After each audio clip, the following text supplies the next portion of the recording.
warahmatullahi wabarakatuh. Perkenalkan, nama saya Angga Nurdiansa. Saya dari 12 MIPA 5 dari Sekolah Menengah 1 Cianjur. Di sini saya akan menjelaskan sedikit tentang teks deskripsi.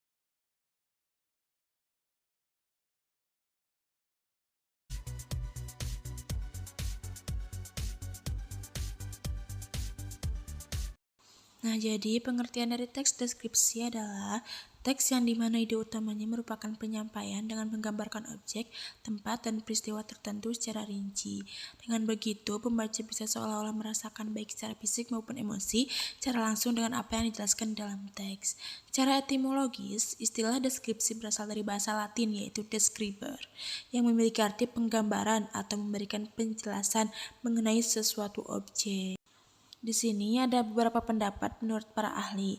Yang pertama, menurut Henry Guntur Tarigan, deskripsi adalah tulisan yang bisa menggambarkan sebuah cerita dengan tujuan mengajak pembaca supaya bisa memahami, merasakan, dan menikmati sesuatu yang dibicarakan dalam teks seperti aktivitas, emosi, dan lain-lain. Menurut Guri Keraps, deskripsi adalah suatu tulisan yang digunakan untuk menyampaikan hal atau objek yang dibicarakan sehingga pembaca bisa seperti melihat sendiri objek yang digambarkan tersebut secara langsung. Sedangkan menurut Felicia Nuradi, deskripsi merupakan tulisan yang memiliki tujuan untuk menggambarkan bentuk objek, pengamatan, sifat, rasa, dan corak dengan mengandalkan panca indera manusia dalam proses penjelasannya. Lalu menurut Kamus Besar Bahasa Indonesia, deskripsi adalah suatu pemaparan, uraian atau penggambaran dengan kata-kata yang tertulis dengan jelas dan rinci. Selanjutnya ada ciri-ciri teks deskripsi yang dapat membedakan dengan teks-teks lain. Untuk lebih rincinya bisa dibaca dan dipelajari sendiri. Selanjutnya di sini ada struktur. Yang pertama judul. Judul pada paragraf deskriptif setidaknya harus mengandung 3 aspek, yaitu relevan, provokatif, atau menarik, dan juga singkat. Judul dari karangan melambangkan cerita yang merupakan sebuah ringkasan tersirat dari seluruh tulisan. Nah, yang kedua ada identifikasi, yaitu penentuan identitas dari orang, objek, dan benda lainnya. Yang ketiga klasifikasi, yaitu sebuah unsur penyusun dengan sistem dari suatu kelompok yang sesuai kaidah dan standar yang sebelumnya sudah ditetapkan. Yang keempat ada deskripsi, berisi gambaran-gambaran atau penjelasan tentang objek atau hal yang dibahas dalam teks. Lalu yang terakhir atau yang kelima ada kesimpulan. Kesimpulan sendiri adalah penegasan pada hal yang dianggap penting. Nah, di sini kesimpulan bisa dicantumkan ataupun tidak sesuai menurut penulis. Jenis-jenis teks deskripsi. Deskripsi subjektif adalah teks deskripsi yang menggambarkan suatu objek berdasarkan atas kesan yang dimiliki oleh penulis. Deskripsi spatial adalah teks deskripsi yang menggambarkan objek seperti tempat, ruangan, atau suatu benda. Deskripsi objektif adalah teks deskriptif yang menggambarkan objek sesuai dengan kaidah sebenar-benarnya sehingga pembaca bisa membayangkan keadaan tanpa ada embel-embel dari opini penulis.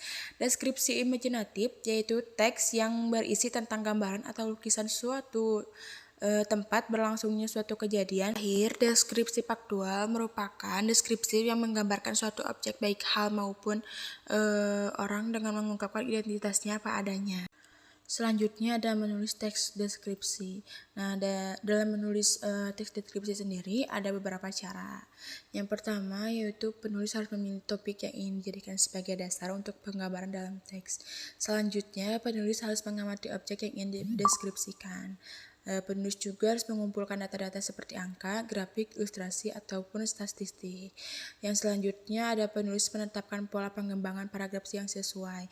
Yang kelima, setelah itu penulis menyusun kerangka paragraf yang terdiri dari gagasan awal. Yang keenam, penulis mengembangkan kerangka paragraf menjadi suatu paragraf yang utuh dengan menggunakan kalimat yang padu dan juga logis. Lalu yang terakhir atau yang ketujuh ada tahap yang terakhir adalah pemberian judul. Selanjutnya di sini saya memberikan contoh teks deskripsi. Saya mengambil judul Cita. Di sini cerita tersebut sudah menyesuaikan dengan kaidah teks deskripsi. Dimulai dari kecepatan yang dapat ditempuh oleh Cita, perbedaan antara jantan dan betina, lalu Biasanya mereka memiliki panjang tubuh sampai 1,5 meter, memiliki berat badan yang berbeda juga. Cara hidup citah yang dapat berkelompok, lalu penjelasan lainnya mengenai citah bisa dibaca lebih lanjut.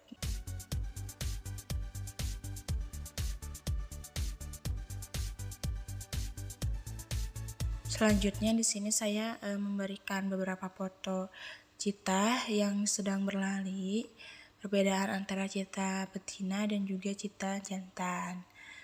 Bisa dilihat di dalam gambar.